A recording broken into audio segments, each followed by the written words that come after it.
मित्रों, सनातन धर्म में मरने के बाद क्या होगा, इस बात को लेकर कई शास्त्रों में विस्तार रूप से बताया गया है। पुराणों के अनुसार मृत्यु के बाद फल और दंड मिलता है, लेकिन पूर्व जन्म की किन गलतियों के कारण मनुष्य को कष्ट सहना पड़ता है, यह बात सभी को मालूम है कि मरने के बाद मनुष्य अपना शरीर इसी धरती पर छोड़कर चला जाता है, लेकिन उसे एक सूक्ष्म शरीर मिलता है जो दिखने में उसी शरीर की भांति होता है जैसा मनुष्य अपनी जीवित अवस्था में होता है। यह सूक्ष्म शरीर मनुष्य के कर्मों के अनुसार फल भोगता है। कर्म फल भोगने के लिए आत्मा को उसके कर्म अनुसार स्वर्ग या नरक की प्राप्ति होती है। स्वर्ग जहाँ कई सुख साधनों से, वहीं नरक कष्टों और यातनाओं से भरा है। बताते हैं गरुड़ पुराण, अग्नि पुराण, साथ साथ नारद पुराण में भी बताया गया है कि नरक 36 प्रकार के होते हैं, जिनमें पाप कर्मों के अनुसार आत्माओं को भेजा जाता है। किंतु ऐसा कई बार होता जब मनुष्य पूर्व जन्म में की गलतियों करता है, जिसके कारण वह कष्ट भोगता है। अब आपको वह गलतियाँ बताते हैं। पुराणों में बताया गया है कि पृथ्वी पर जिसका जन्म हुआ है, उसे ईश्वर के द्वारा दिए गए सुख और दुख पूरे जीवन काल में भोगने होते हुए जीना चाहिए। जो लोग आत्महत्या कर लेते हैं, उनका कष्ट मरने के बाद भी खत्म नहीं होता। ऐसे मनुष्य नरक में जाकर कई कष्ट झेलते हैं और दूसरा जन्म मिलने के बाद भी पूर्व जन्म के बचे हुए कर्मों का फल इस जन्म में भोगना ही पड़ता है। इसलिए आत्महत्या को पाप कहा गया है, जो मनुष्य को सीधा नरक पहुंचा देता है। और जिनका अपनी जीभा पर संयम नहीं रहता, जीवन साथी, बच्चों, मेहमान तथा भूखे मनुष्य को खिलाए बिना स्वयं भोजन कर लेते हैं, ऐसे लोभी, लालची व स्वार्थी मनुष्य को नरक जाकर कष्ट भोगना पड़ता है। इसके अलावा अदालत में लालच एवं दुरेश के चलते झूठी गवाही देने वाले मनुष्यों के लिए भी यमराज ने नरक भेजने की व्यवस्था की है।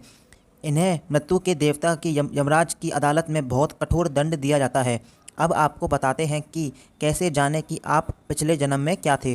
बताते हैं कि कुंडली, हस्तरेखा या समुद्रिक विद्या ज्ञान द्वारा अपने पूर्व जन्म की जानकारी ले सकते हैं। ज्योतिष शास्त्र के अनुसार जब भी कोई नवजात शिशु जन्म लेता है, तो वह अपनी भुक्त और भोग्य दर्शनों के साथ पिछले जन्म के कुछ सूत्र लाता है।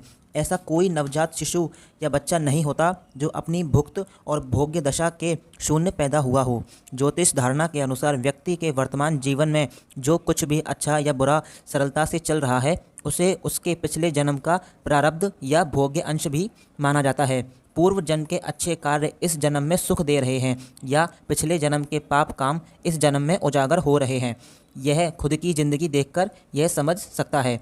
और ऐसा कहना गलत नहीं होगा कि हम जो भी अच्छा या बुरा कर रहे हैं, उसका परिणाम या फल अगले जन्म में भोगेंगे। ऐसा भी हो सकता है इस जन्म के लिए गए अच्छे या बुरे कर्म अगले जन्म तक हमारा पीछा करें। बताते हैं कि ज्योतिषी के अनुसार नवजात शिशु की लग्न में उच्च या स्वराशि का बुध या चंद्र स्थिति हो, जिसके कारण उसके पूर्व जन्म में सद्गुणी व्यापारी होने का सूचक है।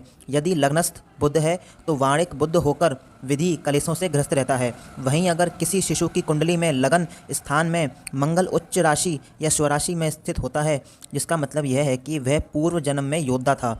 यदि मंगल पष्ट, सप्तम या दशम भाग में है, तो ऐसा माना जाता है कि जातक पिछले जन्म में बहुत क्रोधी और गुस्से वाला स्वभाव का था। इतना ही नहीं, यदि शिशु की कुंडली में 4 या इससे अधिक ग्रह उच्च राशि के अथवा स्वराशि के हों, तो ऐसा कहते हैं कि नवजात ने उत्तम योनि या जीवन भोग कर जन्म लिया है। लेकिन जातक की कुंडली में 4 या इससे ज़्यादा ग्रह नीच राशि के हों, तो ऐसा मानते हैं कि नवजात ने पिछले जन्म में तय है कि आत्महत्या ही की होगी। इसके अलावा शिशु की कुंडली में लस्त गुरु है तो कहा जाता है कि जन्म लेने वाला जातक अधिक धार्मिक स्वभाव का था। यदि उसकी कुंडली में कहीं भी उच्च का गुरु होकर लगन को देख रहा हो, तो मानते हैं जातक पूर्व जन्म में धर्मात्मा, सद्गुणी एवं विवेकशील साधु, तपस्वी अथवा वैरागी था।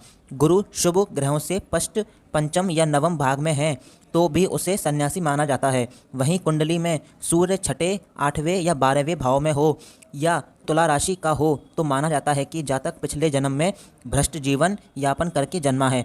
और अगर बच्चे की कुंडली में लगन या सप्तम भाव में शुक्र ग्रह हो, तो माना जाता है कि शिशु पूर्व जन्म में जीवन के सभी आनंद को उठाने वाला राजा या कोई सेठ था। लेकिन उसकी कुंडली में लगन एकादश, सप्तमया, चौथे भाव में शनि हो, तो यह माना जाता है कि बच्चा पूर्व जन्म में पाप पूर्ण कर्मों में डूबा था।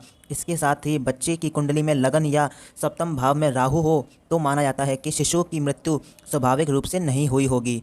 और तो और जातक की कुंडली में 11वें भाव में सूर्य 5वें में और गुरु और 12वें में हैं तो शुक्र है, तो ऐसा माना जाता है कि बच्चा पिछले जन्म में धर्मात्मा परिवर्तित या लोगों की सहायता या मदद करने वाला था। तो मित्रों, आपने जाना पूर्व जन्म में गलतियों के कारण मनुष्य को कर्म भोगना पड़ता है, कष्ट, और कैसे जाने कि पिछले जन्म में आप क्या थे। यदि आपको पहले से जानकारी थी तो हमें कमेंट करके ज़रूर बताएं, और अगर हमारी वीडियो आपको अच्छी लगी हो तो इसको वीडियो को लाइक शेयर सब्सक्राइब एंड ज़रूर दबाएं। धन्यवाद।